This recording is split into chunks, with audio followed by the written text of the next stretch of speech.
Hi everyone and welcome to another episode of Aron Nimzowitsch, My System.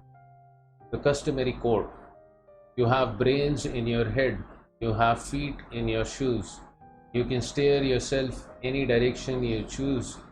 From the American children's author Theodore Seuss, Ted Geisel. Now a brief review of the last part where we continued the discussion on exchange combinations on the pinning square with a couple of illustrations, and then moved on to the discussion regarding the problem of unpinning with some illustrations given by Nimzowitsch. So now, moving further into the book, Nimzowitsch discusses point D, maneuvering and holding the choice of points A, B or C in reserve. He explains this with an illustration from an exhibition game, Aron Nimzowitsch versus Jose Raul Capablanca, played in 1913 in Riga, which is the capital of Latvia and then was part of the Russian Empire. Nimzowitsch writes, such a line of action is difficult and makes great demand on our technical skills. As an example, in the position shown previously, that is after e4, e5, knight f3, knight c6, bishop c4, bishop c5, knight c3, knight f6, d3, d6 and bishop g5. Capablanca played bishop e6 and the continuation was bishop b5, h6, bishop h4, bishop b4, d4 and bishop d7.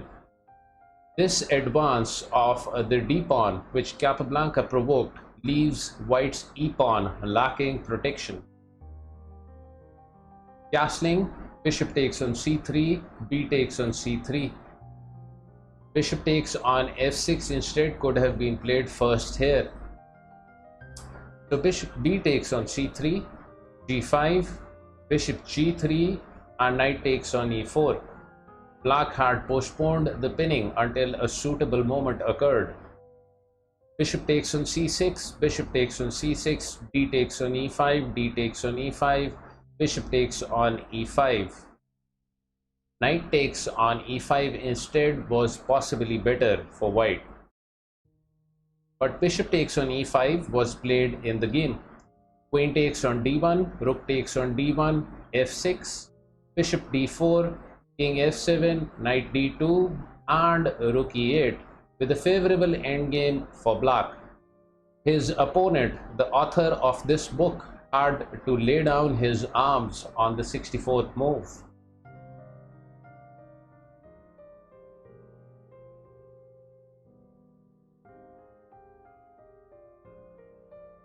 Point E, the corridor, and the need for the defenders to maintain effective contact. In an advanced stage of the game, particularly in tactical operations, the process of unpinning presents an entirely different aspect. In the skeleton position on board, for instance, black plays knight d4 or knight d6. We call the space between pinning and pinned pieces and that between the pinned and the screened pieces the corridor. By placing a protected piece in such a corridor, the pin can be raised. Another possibility lies in the removal of the screened piece out of the line of the pin. Thus, in the position on board, either king c6 or king c7 would put an end to the pin.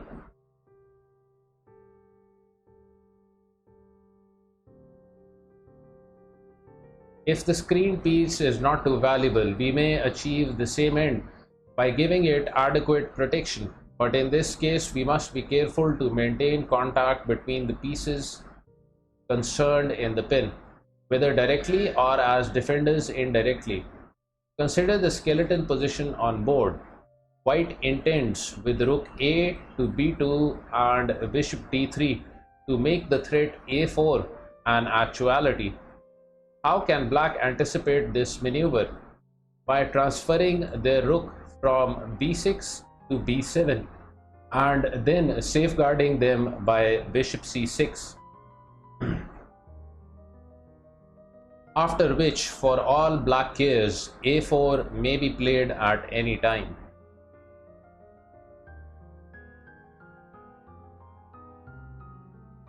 Notice too how the unpinning is effected in the skeleton position on board by rook b1 check, king g2, rook b2 check, followed by bishop d4.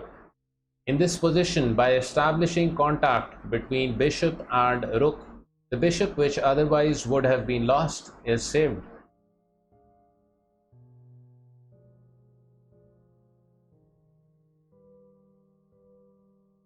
Nimzowitsch closes the chapter with an example from another one of his games, Aron Nimzowitsch versus Milan Bidmar, played in the Carlsbad tournament of 1911 in Carlsbad or Karlovy Vary, located in present-day Czech Republic. Milan Bidmar was a Slovenian electrical engineer and chess grandmaster. He was among the top dozen chess players in the world from 1910 to 1930. Nimzowitsch writes, another example of the pin. Consider the position on board. In the game, white played rook b1 on the 22nd move here, on which black countered with rook e8. The game ended in a draw, but as I afterwards showed, rook e4 instead of rook b1 here would have won. The main variation runs rook e4, bishop c6, knight f6 check, and g takes on f6. If instead king h8, rook h4, queen takes on c2, knight takes on h7. As such, g takes on f6, and now we come to a direct pursuit of the black king, who will be driven to flight, but by no means to an untroubled flight, rather one in which some disagreeable pins lie in wait for him. For as we observed at the beginning of this chapter, the pin is characteristic of a pursuit. There follows rook g4 check, king f8, queen takes on f6, bishop d7, rook g7, bishop e6, rook takes on h7, and king e8. And now comes pin number 1, namely rook e1, threatening queen takes on f7 check. To escape this, black must play king d7, but now the f pawn is pinned, and queen takes on e6 check wins easily.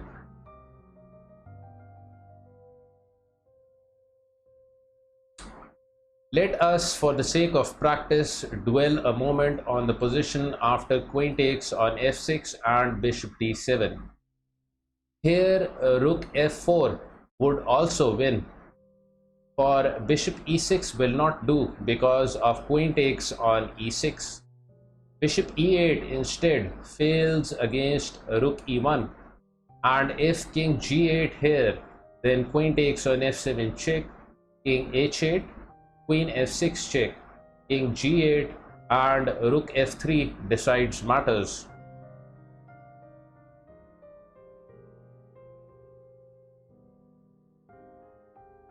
The reader is advised to study now games number 16, 17 and 18, which illustrate the connection between the pin and the center.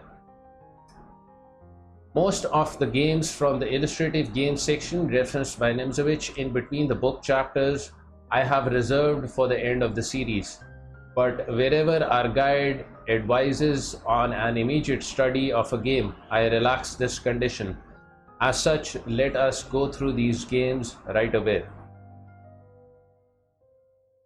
First up is game number 16 of the illustrative game section, which was played in 1911 between Aron Nimzowitsch versus Paul Saladin Leonhardt in the San Sebastian tournament in San Sebastian, Spain. Notes by Nimzowitsch. Nimzowitsch began with e4 and Leonhardt responded e5. Knight f3, knight c6, and with knight c3 and knight f6, we have the 4 knights game. Play continued with bishop b5, bishop b4, castling, castling. Bishop takes on c6, d takes on c6, and d3, on which Nimzowitsch comments, white has now a solid position, since the enemy d-file bites on grey knight, the protected pawn at d3. This solidity, however, also finds expression in the fact that white's e-pawn can never be troubled by an advance of black's d-pawn. In other words, the center cannot be opened. Bishop g4, the pin. h3, bishop h5, and bishop g5, on which Nimzowitsch comments, g4 instead would have been premature because of knight takes on g4, h takes on g4, bishop takes on g4, followed by f5. So bishop g5, queen d6, bishop takes on f6, queen takes on f6, and g4. Nimzowitsch remarks, the question is here indicated, since the bishop will be driven into a desert, which because of the impossibility of d5 can never be transformed into a flowering garden. Observe how the white h and g pawns slowly develop into storm troops.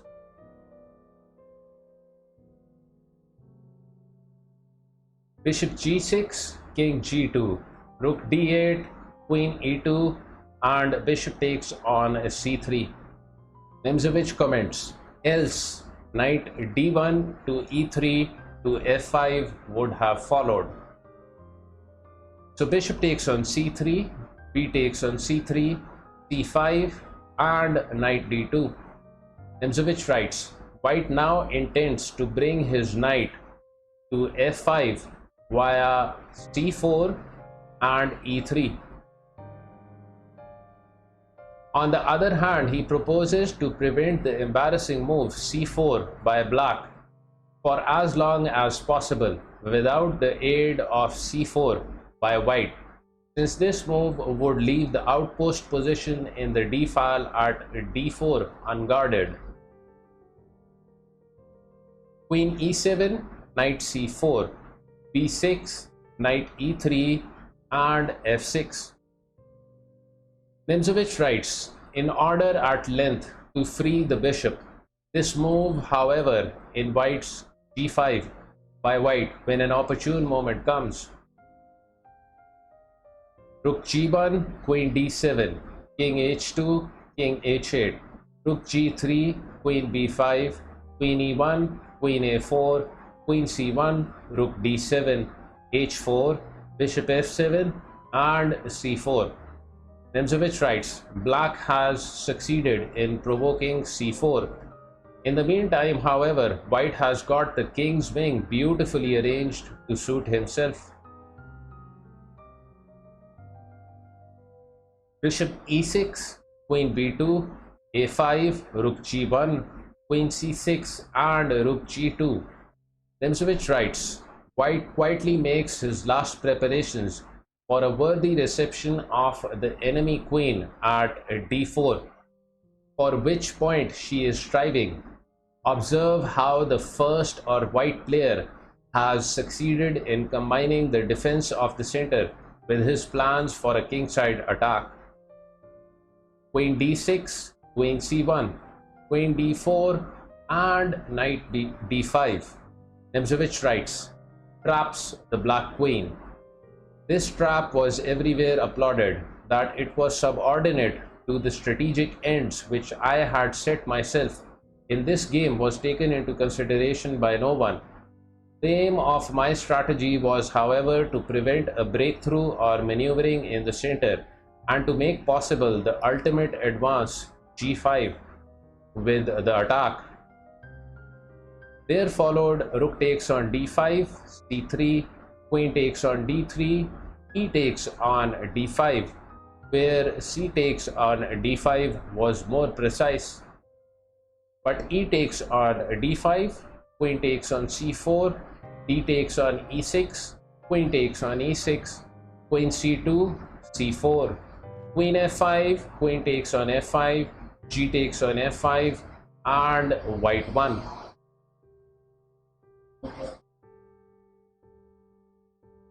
The student may see from the laborious and tedious defense which white adopted, c moves 21, 22, 25 and 28 that he fully recognized the fact that the disposition of his kingside pawns h3, g4 demanded a closed center. This game elucidates or makes clear the problem of the question in an instructive manner.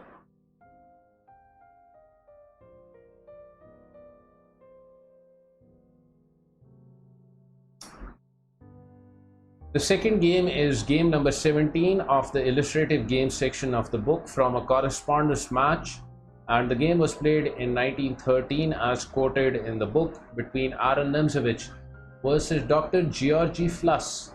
I could find limited information on Dr. Georgy Fluss over the internet, which only includes that he was from Hungary. Getting into the moves of the game, Nimzowitsch began with e4 and Fluss responded e5. Knight f3, knight c6, knight c3, knight f6, bishop c4, bishop c5, d3, d6, bishop g5, h6 and bishop h4. Where Nimzowitsch writes, of course, bishop e3 instead is also playable for white, as already discussed in the chapter. So bishop h4 and g5. Here bishop e6 instead was probably better for black. But g5, bishop g3, bishop g4, h4, knight h5 and h takes on g5.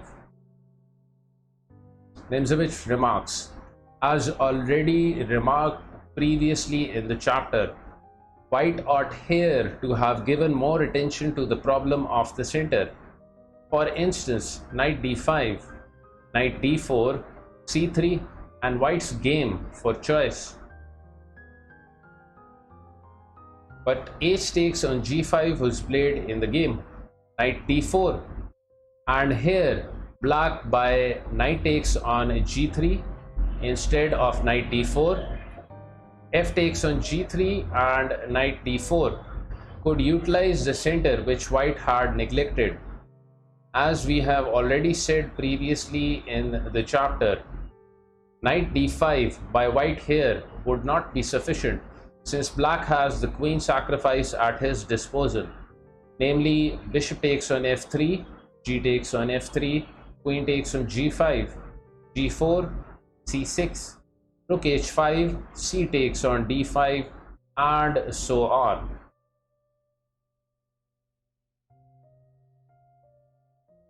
Nor would the sacrificial combination bishop takes on f7 check, king takes on f7, knight takes on e5 check, d takes on e5 and queen takes on g4 be enough.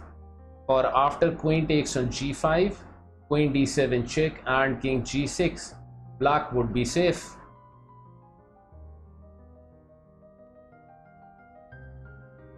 Hence h takes on g5 instead of the central thrust knight d5 which we indicated would seem to be a decisive mistake, of which black could have taken advantage with knight takes on g3 followed by knight d4. But knight d4 was played immediately in the game and bishop takes on e5, a disconcerting evasion. White gives up his bishop but leaves black with a knight in the air and his king in much the same state. Bishop takes on f3. If instead d takes on e5 immediately, then bishop takes on f7 check, king takes on f7, knight takes on e5 check, king g8, queen g4 wins for white.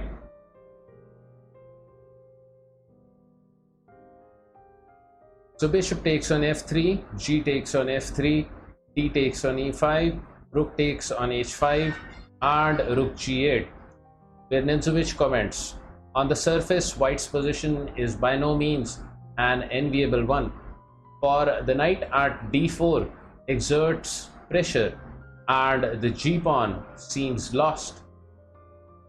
f4, the saving move. E takes on f4 and queen g4. The point, white is not afraid of knight takes on c2 check and so on, which is a mere flash in the pan. Knight takes on c2 check, king d2, knight takes on a1, and bishop takes on f7 check, where black resigned the game. Nimzowitsch explains, for if king takes on f7, queen f5 check, king e8, queen e6 check, king f8, g6, and white wins. Or queen e7 instead of king f8 here, queen takes on g8 check, queen f8, queen h7, queen e7, g6, queen takes on h7, g takes on h7, bishop d4, and knight d5. Or bishop d4 instead of queen takes on h7 here, knight b5, queen b4 check, king d1, and white wins.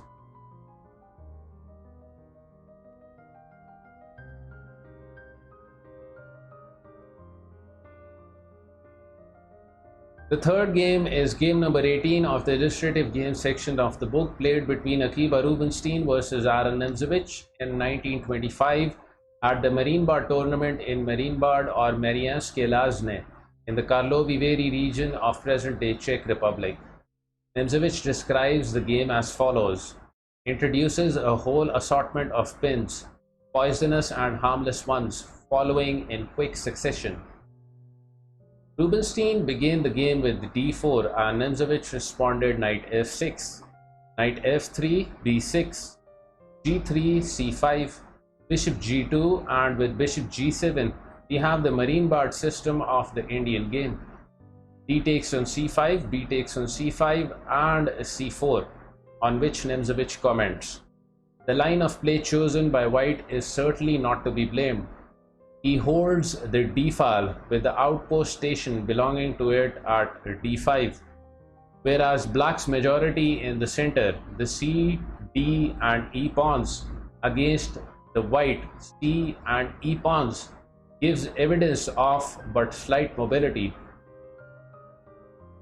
g6, b3, bishop g7, bishop b2, castling and castling. Nimzowitsch writes, each side castles now with a clear conscience, for not even the most hypermodern pair of masters can produce more than 4 bishops developed askew. Knight c6, a normal move, which however has a deeper meaning. The knight is better placed at c6 than at b6, that is, knight d7 to b6. For white is clearly planning the configuration knight c3, queen c2, and pawn at e4. Black therefore relies on the counter configuration knight c6, d6, a5, followed by knight d4, and when opportunity comes, a4, thus sheltering his d pawn behind the knight at d4.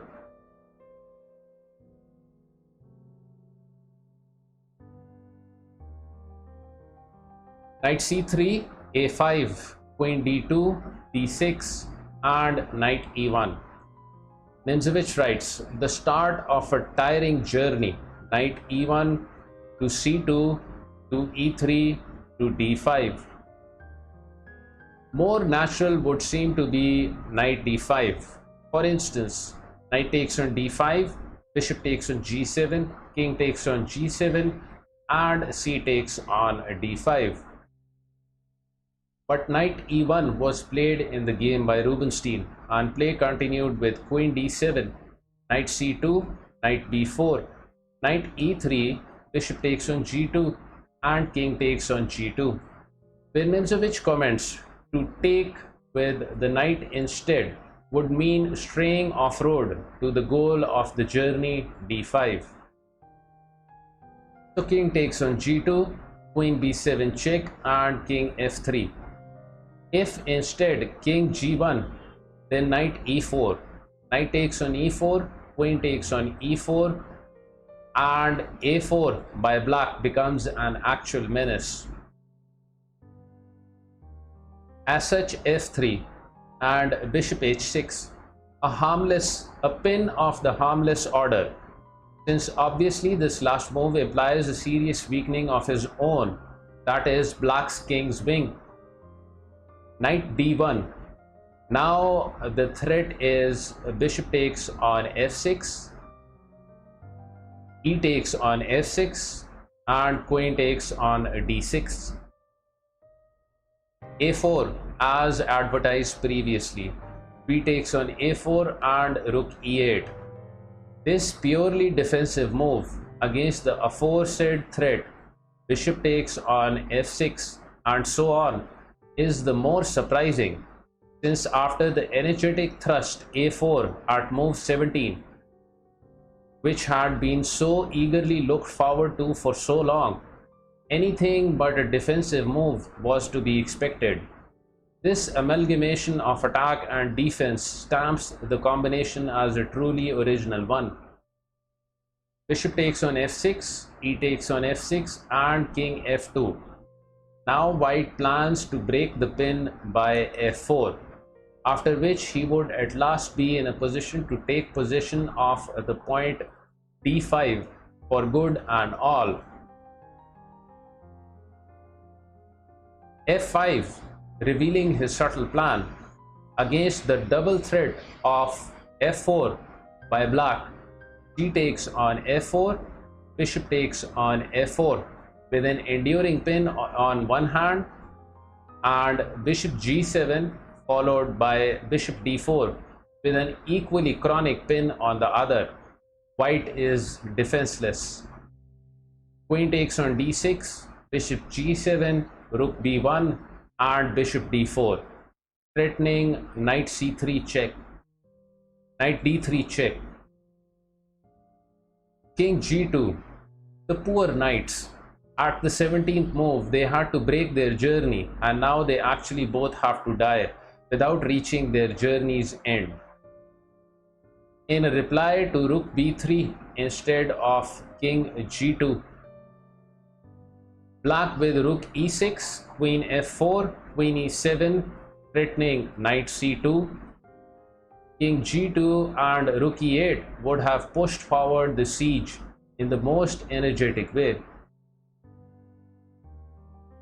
As such, king g2 was played in the game by Rubinstein, and play continued with bishop takes on e3, knight takes on e3, rook takes on e3, and queen takes on c5, on which Nimzowitsch comments, "Now it is white's turn to pin.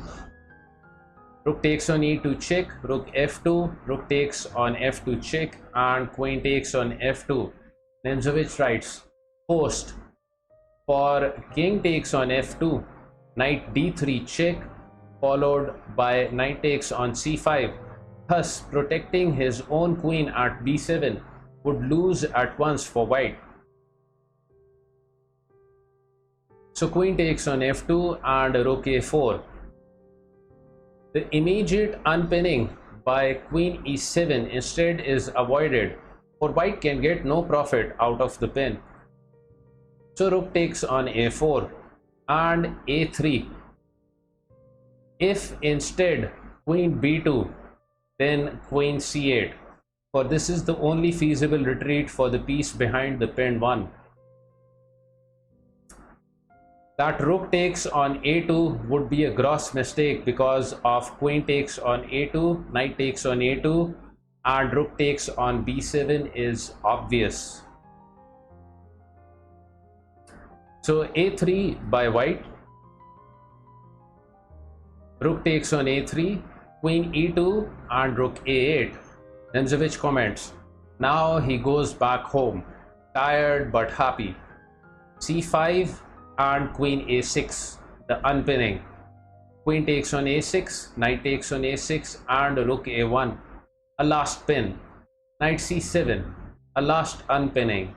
Rook takes on a8 check, knight takes on a8, and white resigned on the 38th move.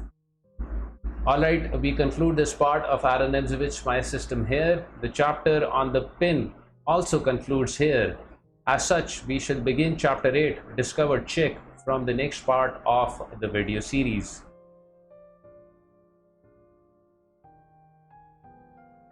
Shout out to Distant aka Sith for gifting 3 subs to viewers on my Twitch stream 3 weeks ago. Fellow streamer and YouTuber Skewerly aka Derek with a gifted sub. Adam Red Sox 24 with a gifted sub. Adam is a talented player from USA and originally from Israel with a nice chess stream of his own. I will post a link to it in the video description. Do check him out. Isidora 88 with a sub. Isidora is a good chess player from Germany. Parmenides 1 for continuing his tier 2 sub. Tangled Queen, Bishop in the Corner Pocket, Qhinn, ChessFabregas, rreyv, mainstreampepe, and fellow streamer Nicola Stoyson for continuing their subs. emptywavefunction, the top sharer once again with 800 bits. Offbeat at second with 750. F-Pawn at third with 600. RockyMtnChess aka Edward and fellow streamer Chess with OV at fourth with 200 bits each. Hereforchessvids at 5th with 100 bits. Fellow streamer Queen at 6th with 25 bits. Purely at 7th with 18 bits, and then anonymous support with 174 bits 2 weeks ago as well. Fellow streamer and YouTuber Faraway for 5 gifted subs 2 weeks ago. Purely with 3 gifted subs. Distant with 2 gifted subs. Qhinn with a gifted sub. emptywavefunction, the top sharer again with 1500 bits. Faraway at second with 1001 bits. Fellow streamer Ollie Pals at third with 1000 bits. Isidora at fourth with 900 bits. Hereforchessvids at fifth with 530 bits. Dr. Osip at sixth with 500 bits. F-Pawn at seventh with 300 bits. Offbeat at 8th with 250 bits. RockyMtnChess and fellow streamer Chess with OV at 9th with 200 bits each. PeonCdeleon at 10th with 100 bits, and Queen and Wornaki at 11th with 15 bits each 2 weeks ago.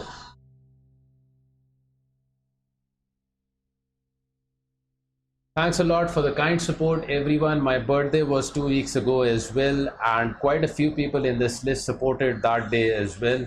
So thank you very much for the kind generosity. Much appreciated. All right, till next time, take care and stay safe.